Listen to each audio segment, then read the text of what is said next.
Türmöge oturasız.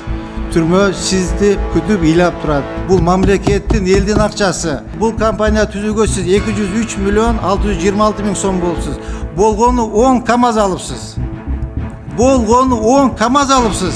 Be uyalbaysыңар be, uyat emес be. Kalgan akça kayda? Mamleketти talap toноп жешке siz жол бердиңиz. Ошол алган акчаңарды өзүңүздүн ошол табакташтарыңыз менен, чөнтөктөшүңүз менен акчанын ордуна коюп коюңуз дагы добровольно арыз жазып кетиңиз. Акырын барып алайга барып дем алып кымыз ичип жатыңыз. Саламатсыздар, урматтуу депутаттар, урматтуу Азбек Атакозович, чоң рахмат. Жарасул Осмоналиевич, биздин мамлекетте канча президент бар? Биздин мамлекеттин бир президенти бар, бирок ачык акционерди коом ар түрдүү ишканаларды президенттерди санаган эмес. Бир президент бар, э? Туура айтасыз. Канча вице-президент бар? Кыргызстанда. Вице-президенттер жок Кыргызстанда. Вице-президент жок, э? Мамлекетибиздин саны канча? 6 миллионго жетет. 7 миллиондон ашты. Канча советник бар, билбейсизби? Аны билбейт экен. Аны билбейт экен, советтиктер канча экен. Билбегениңиз жакшы экен. Урматтуу Жарасул Осмоналиевич, мына караңыз. Сиз жетектеген мамлекеттик ишканада бир президент бар экен. Ал сиз, Жарасул Осмоналиевич. 4 вице-президент бар экен. 4 вице-президент.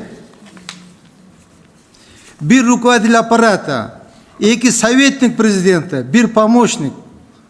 Бе уялбайсыңар бе, уят эмес бе? Бул ишче ничего караңыз. Сиз 170 миң сом айлык алат экенсиз. Вице-президенттериңиз 130 миңден айлык алат экен. Советниктериңиз 120 миң сом айлык алат экен. Помощнигиңиз 90 миңден айлык алат экен. Буякта эмне кереги бар 4 вице-президенттен? Сиз өзүңүз жетишесиз да. Дальше. Болгону 65 кишиге бир президент, 4 вице-президент. Вы представляете, даже Америкада жок, тугандар, Америкада жок.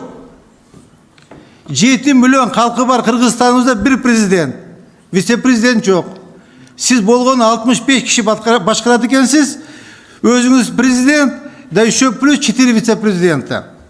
Карап туруңуз, дальше. Управление внедрения инновационных технологий и оборудования. Начальник управления, эксперт, 120 миң алат экен. Экспертиңиз 85 миң алат экен. Отдел техусловий, экологии, промышленной безопасности 90 миңден алат экен. Эксперт 85 миң алат экен. Отдел развития инфраструктуры промышленных объектов. Начальник отдела 90 миң. Эксперт 85 миң. Эксперт 85 миң. И дальше. Урматтуу Жарасул Осмоналиевич, мына мен сизге эстетип коеюн. Өкмөттүн токтому, сиз жогоруда айтып кеттиңиз, кыска айтып кеттиңиз. Кыргыз Республикасынын Министрлер Комитетинин токтому Бишкек шаары 2021 жыл 24 декабрь токтом номер 341. Кыргыз индустрия ачык акционердик коомун түзүү жана Кыргыз Республикасынын өкмөтүнүн жана Кыргыз Республикасынын Министрлер Комитетинин айрым чечимдерине өзгөртүүлөр киргизүү жөнүндө. Өнөр жайды модернизациялоо жана мамлекеттин катышуу үлүшү бар чарбалык коомдорду натыйжалуу башкарууну камсыз кылуу максатында Кыргыз Республикасынын Министрлер Комитети жөнүндө Кыргыз Республикасы Конституциялык мыйзамынын 13-17 берелерине ылайык Кыргыз Республикасынын Министрлер Комитети токтом кылат.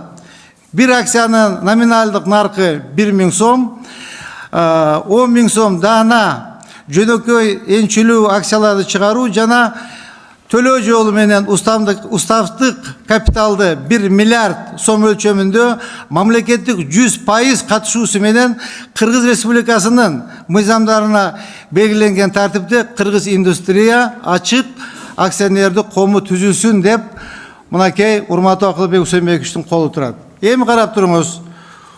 Бе кыздыкты караңыз эми. Ушундай коом түзүп туруп, мамлекеттик ишкана түзүп туруп, сизге 8 ачык акционердик коом берип атат. Манастеги, Дослик, Ош-Дюбек, контролдук сыноо приборлору жана автоматика борбордуу лабораториясы, Каракулжа Автотранс, Минтеке ТТ, Ташкөмір, 5 Бурхан шахтасы. Бұл қараңыз, 8 акционерлік қоғам.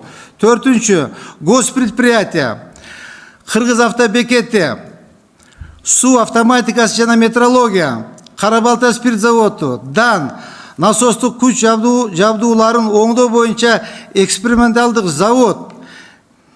Кыргыз Республикасынын Улуттар Илимдер Академиясынын автотранспорттук экономиясынын ишканасы, элдик, то есть 8 госпредприятие өткөрүп берилген.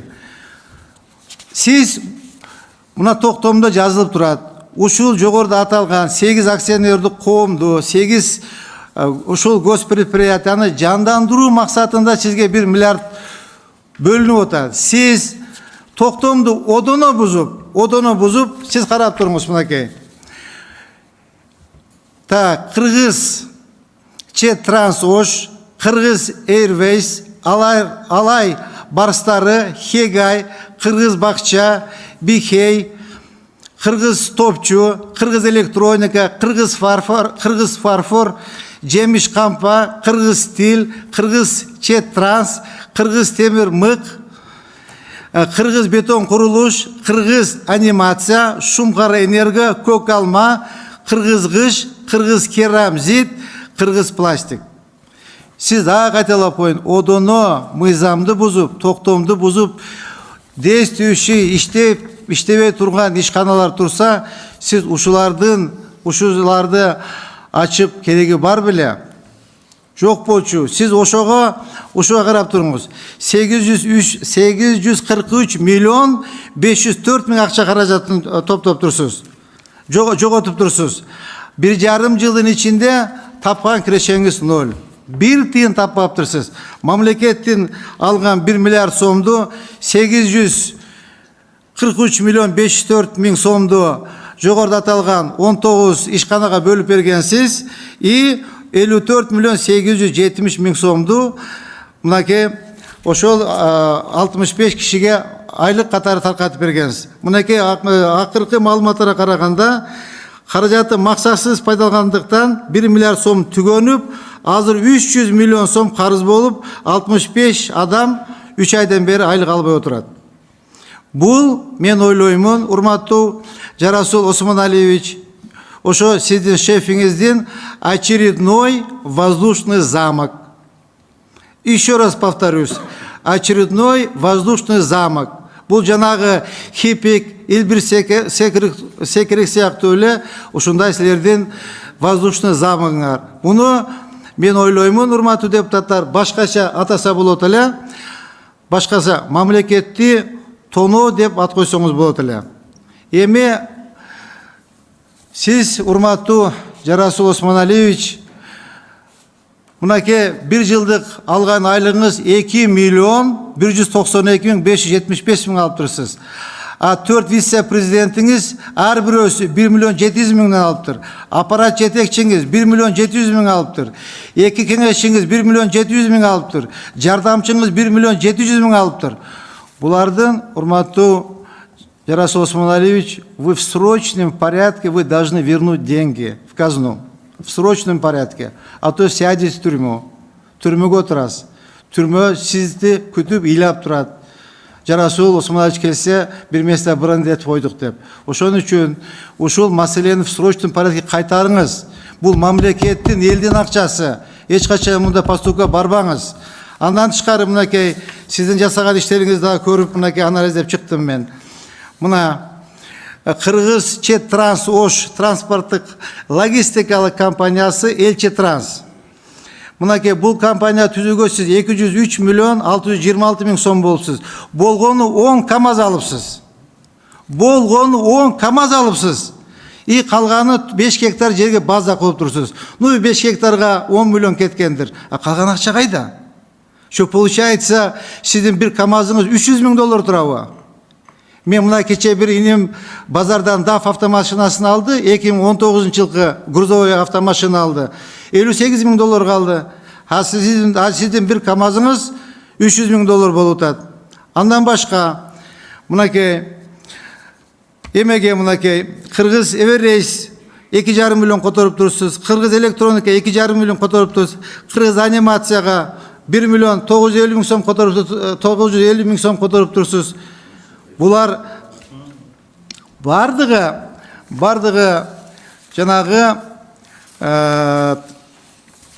мамлекетті талап тоноп жешке сіз жол бердіңіз, урматтуу Жарасул Осмоналиевич. Ошон үчүн мен дагы мынакей элдин алдында, урматтуу депутаттардын алдында айтайын, ошол алган акчаңарды өзүңүздүн ошол табакташтарыңыз менен, чөнтөктөшүңүз менен акчанын ордуна коюп коюңуз дагы. Добровольно арыз жазып кетиңиз. Ише албайсыз, тем более пенсияда адам экенсиз, акырын барып алайга барып дем алып кымыз ичип жатыңыз. Чоң рахмат. Рахмат. Мен жооп берип коеюн. Барбы? Бар. Бир мүнөт токтоңузчу. Урматтуу депутаттар, азыр как раз өкмөттө чогулуш бар экен, губернаторлор керекпи? Мына азыр бул маселе боюнча уруксат бербейлик. Жооп берели. Жооп берели. Анда урматтуу губернаторлор бара берсеңиздер болот, чоң рахмат келгениңиздерге.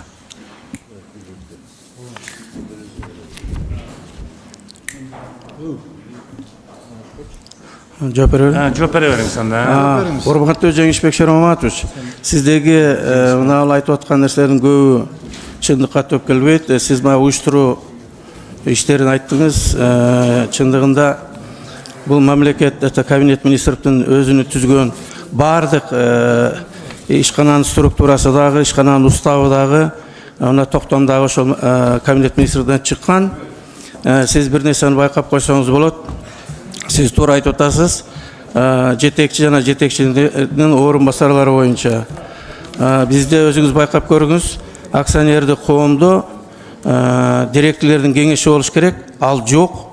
Ошо директорлордун кеңеши жоктугунан жок болгондугу үчүн ошо структура чоң болбош үчүн ушундай структура сунушталган, ошол структура азыр иштей баштады. Мындан башка Жарасул Осмоналиевич, мынакей менде счетный палатанын текшерүүнүн жыйынтыгы тура актысы мен мынакей сизге берем. Мен сизге айтайын деген, мен сизди беде каралайын деген эч кандай мен оюм жок. Урматтуу Жарасул Осмоналиевич, мен сизди тааныбайм деле, мен таангым деле келбейт. Мынакей урматтуу депутаттар, урматтуу Азизбек Атакозович, урматтуу депутаттар, урматтуу шакырылган коноктор, мынакей счетный палатанын текшерүүсүнүн жыйынтыгы, мынакей ошону мен сизге колуңузга берип коеюн. Мынакей, антип сиз калп айтпаңыз. Сиздин айтканыңыз чындыкка дал келбейт деп калп айтпаңыз. Мынакей счетный палатанын жыйынтыгы. Рахмат, Жеңишбек Шермаматович, бул жыйынтык бизде бар. Бүгүнкү күндө счетный палатадагы адашат экен. Биздин атыбыз, эми угуп турбайсызбы? Биздин атыбыз Кыргыз индустрия деп аталат.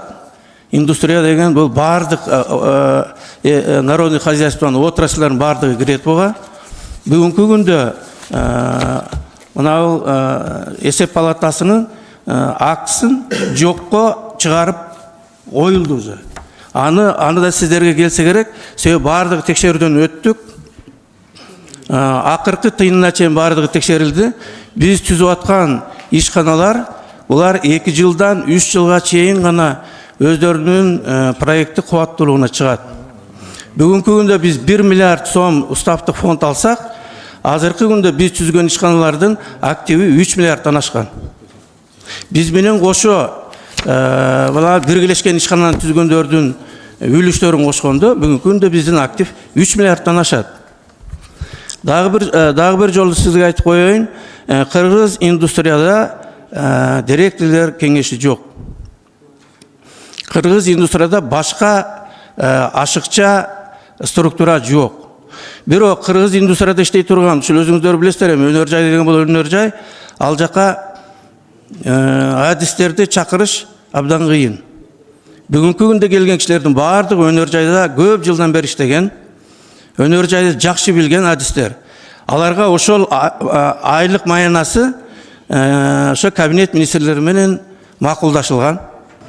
Ошол үчүн алар чакырылып иштеген. Азыр бүгүнкү күндө дагы бир Кыргыз индустриянын максаты ошол иштеп аткан бүгүнкү күндө 50дей гана киши иштейт. 50дей кишинин 30дан ашыгы жаңыдан түзүлгөн ишканалардын параллельный жетекчиси болуп кетип атышат. ишкана түзүлдү, түзгөнгө чейин өзү теорияларын жасады, бизнес пландарын түздү, ошол айлыкты алып атты. Азыр ошо ишканалар түзүлгөндөн кийин ошо ишканаларга жетекчи болуп кетип атышат. Жарасул Бизде 30-дан ашык эмес гана киши калат, структура дагы өзгөрүлөт. Себеби бул түбөлүктүү түзүлгөн нерсе эмес, биздин алдыбыздагы турган ошо тапшырманы аткарыш үчүн биз ошол структураларга барганбыз. Жарасул Осмоналиевич, мынаке хорошо, мен башканы билбейм, мына достук боюнчачы, ачык акционердик коому боюнча эчтеме жумуш жасалган жок го. Талкаланган бойдон турат. Мен мына достукты жакшы билем. Эч кандай жумуш жок. Канча акча которуп, эмне жумуш жасадыңар аердечи? Сизди 1 миллиард сомду сиз башка жака буруп атпайсызбы? Же кырышаңыз жакшы, мен билбейм. Мен сизге айтып атам. Действующий акционердин коом турса 8 государственный предприятия турса, ишкана турса, эмне үчүн ошолорду иштетпей атасыз деп сурап атпайынбы? Жооп берейин, Жеңишбек Шароматович. Жаңы түзүп деп атпайынбы? Мен жооп берейин. Бүгүнкү күндө сиз айткан ишканалардын бирөөсү дагы инвентаризациядан өтө элек. Биз аларды жөн эле кагазга жазып койсо эле сразу өткөрүп албайбыз. Бүгүнкү күндө акциясын гана бизге управлениеге берген. Бүгүнкү күндө мен айтып атам, ар бир ишкананы техник инвентаризация кылмайынча биз албайбыз. Фугиге да ошону айтып атабыз. Акционерлерине да ошону айтып атабыз. Ошон үчүн бүгүнкү күндө азыр баа сиз айтып аткан достук дегенде мына 2 эле жума болду. Зорго акционердик чогулушун өткөрдүк. Мисалы үчүн, Ош Дүбек деген акционердик собраниясын алар сырыбайт этишти. Бул өткөрүп алыш дегенде бир аз кыйынчылыктар көп болуп атат.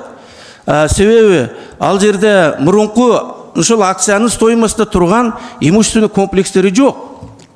Мына фонд кошумузду айтып атабыз. Качан силер өткөрүп бергенден кийин гана биз ошол ишканаларды баштайбыз деп. Ошол сиз айткан, азыркы айткан ишканалардын көбү кайра өздөрү министрликтер өздөрүнө өткөрүп алды. Бул ишканаларды биз кыргыз индустрияга жөн эле жүктөлгөн ишканалар. Азыр мына заводдун мисалы үчүн БШЗ менен БМЗга келсеңиз, көрсөңүз, эми ал жерде бир нерсе уюштуруш да абдан кыйын. Бир да станок калган эмес. Бардык зданиялардын баары бузулган. Ошон үчүн ал жакка азыр биз иш уюштура албай отурабыз. Жарасул Осмоналиевич, мен сизди түшүндүм. Силерге бербеш керек, муну үчүн ни в коем случае жок кыласыңар. Фугиде тура бересиз бул. Мамлекет араң мамлекетке фугиге топтосо, анан кийин силерге наоборот раскулачить этип жок кыласыңар да. Кудай сактасын, Жеңишбек Шароматович. Бизге берилген ишканалардын баардыгы иштей баштады. Азыр бүгүнкү күндө ремонт кылып атат. Сиз бир келип көрүп кетсеңиз? Мен билем, сизде бир гана жетишкендигиңиз Кыргыз мык деген ишкана бар экен. Анындагы ошол частный предпринимательге договор түзүп, 70%-ин каржылап, калган 30% ал каржылайт экен. Да, туура, эч кандай маселе жок. Кыргыз мык иштеп атыптыр. Азыр мыктын баасы базарда 120-130 сомдо, силерде 90 сом экен. Да, бул жетишкендик бар. Башка силерде эчтеме жок. Ну хорошо, макул эми, сизди не переспоришь. У вас крыша хорошая. Анан эмен айтам да. Ну канча пайда таптыңыз, айтыңызчы. Эми азыр мына 1 миллиардты жок кылып койдуңуз. Мамлекеттен дагы акча аласызбы же болду, бүттүбү? Эми кайташ керекти мамлекеттин акчасын. Жеңишбек Шароматович, биз Кыргыз мамлекетиндеги индустрияны баардыгын көтөргөнгө түзүлгөн ишканабыз. Эгер мамлекет бизге жардам бере албаса, биз аны көтөрө албайбыз да. Мына азыркы биз жасап аткан иштер ошо заводду тегил цехтерин түздөгөн үчүн бүгүнкү күндө Германиянын 2 совместный предприятие түздү. Жо, мен түшүндүм сизди. Индия менен 1 совместный предприятие түздү. Түшүндүм, Жарасул мырза. Эми айтып атпаймынбы? Канча прибыль таптыңыз? Канча пайда таптыңыз? Жеңишбек Шароматович. Дагы акча аласызбы мамлекеттен же болду, бүттүбү? Сиз өзүңүз өндүрүшчүсүз. Бир өндүрүштү, бир заводду оңдош үчүн, бир ишкананы иштетиш үчүн 2 жылдан 3 жылга чейин цикл бар. Эмне заводду өзгөртүп атасыз? Ошого чыгалык, сиздер күтүп турбайсыздарбы? Биз анын баардыгы ТОдо эсептелинген, бизнес пландарда баардыгы каралган. Ансыз бир дагы ишкананы биз баштабайт болчубуз да. Сиз аны жакшы билесиз. Жылдын аягында мен ойлойм, бир топ көзгө көрүнгөн ишканалардын иши башталып калат. Азыр сиз айттыңыз, мына Кыргыз темир мык боюнча. Сиз келип көрүңүз, топчу боюнча да капачылыгыңыз бар айтасыз. Топчу иштеп атат. Бүгүнкү күндө топчу чыгып атат. Причем абдан жакшы чыгып атат. Экинчиси, италиялык линия келди. Италиялық линияны азыр bir айдың içinde запускать етсек, мына құрылып жатқан үйлердің панельдердің бардығы ішке кірішет. Біздің ошол ишканаларыбыз иштегенине 1 жыл боло элек. 6 ай, 4 ай, 9 ай. Анан аларды ишке киргизелик да сиз өзүңүз. Ким Жарасул, сиз кыскараак айтышпаңыз, мына кыскараак айттыңыз, сизден суранычы. Мен жооп берип атам дедим эле, мен айтышпай эле. Кошулуп атасыздар. Мына эме боюнча, мына Кыргыз Чет Транс Ош боюнча, логистикалык компания боюнча кантип жооп бересиз? Мына 203 миллион 626 миң сом берилиптир. Болгону 10 КАМАЗ алыныптыр. И 5 гектар жерден тегеректен тосупсуңар. Ушуга 203 миллион кетмек беле. Жеңишбек Шароматович, 203 миллион сом. Жооп берейин. Ал жерде сиз ошо КАМАЗдар жөнүндө айттыңыз. Мен сизден суранам. Ошко барып калсаңыз, ошол ишканага кирсеңиз. Себеби ошол ишканада азыр бүгүнкү күндө ремонт кыла турган базасынан бери бүт станоктордун бардыгы алынды. Андан башка ошол именно ошо Кыргыз Чет Транс менен Кытай Республикасынын мамлекеттик ишканасы менен экөө биргелешкен ишти башташты. Эмне үчүн Кыргыз Чет Транс ачылды эле? Кыргыз Чет Транс бул себеби эме болгон мамлекет Кана көрсөтүңүзчү. Кана КАМАЗ, кана эме көрсөтүңүзчү базаны. Жок, базанын киносу бар, эме бергиле эмеси барбы? Сиздерде эмелер бар, флешкалар бар. Флешкада бүт кинолор бар. Жок, көрдүк, көрсөтпөйсүзбү, эл көрсүн. Эл көрсүн мынаке. Жарасыл Османович иштеп атыптыр, 10 КАМАЗ алыптыр, 5 гектар жерди тосуптур деп көрсөтпөйсүзбү анда? Жеңишбек Шароматович, мына сиздерге өткөн жумада берилди эле флешкалар. Флешкаларда бардыгы живой иштеп аткан ишканалардын живой эмелери бар. Мен сизге эми акырына чейин айтып берип коеюн. Азыркы мына Чет Транста эмне үчүн Чет Транс түзүлгөн? Себеби Кытай Республикасынын территориясы менен Өзбекстанга, Түркменистанга только государственный перевозчиктерди гана киргизип атышат. Себеби багыл частиктерди киргизбей атканы техосмотру жок экен, медосмотру жок экен деген шылтоо болгон. Бул жөнүндө даже протокол бар эки губернатордун Ош областы менен Синьцзянской Уральской областын. Ошонун негизинде ачылган бүгүнкү күндө булар прибыльде иштеп атышат. Айына 10-дон 10 миллион сомго чейин уже чыга башташты. Азыр проектный мощностько чыгышат. Азырынча 10 деле КАМАЗ алынды. Бирок Кытайдын Шахман деген компаниясы менен биз аларга арендага да бердик ошол базаны. Ал жерде ремонт, ошо Центральный Азия боюнча ремонтный базасы ачылды. Удай буюрса 1 жылдын ичинде Кыргыз Чет Транс бул мамлекеттин жүзү катары башка өлкөлөргө чыга турган гана ишкана болуш керек деген ниетибиз бар. Бул эми Ал жерде жакшы иш болуп атат. Бир барып көрүп койсоңуз жакшы болот, Жеңишбек Жарасыл Османович. Мен түшүндүм сиздичи. Мен түшүндүм. Мен айтайын дегеним, азыр эми мамлекет берген 1 миллиард акчаны жок кылдыңыз. 54 миллион зарплата кылып бердиңиз. Эми азыр да мамлекеттен акча сурайсыздар. Мына мен акча түгөндү. Болгон акчаны жок кылдым. Жеп түгөттүк. Акча жок деп акча сурайсыз. Бул биринчи маселе. Экинчи маселе. Мен ойлойм да, урматтуу Жарасыл Османович, эгер сиз иш билгей киши болгонуңузда, бизде мына азыр элибизге холодильник керек, стиральный машина керек, пылесос керек, тефаль машина эмеси керек. Жок дегенде бир лопата, кетмен, бешилик чыгара турган завод курса болбойт беле? Ушул элементарный нерсени. Мынакей холодильник чыгарыңыз, стиральный машина чыгарыңыз, пылесос чыгарыңыз, электрочайник чыгарыңыз. На улет пойдет.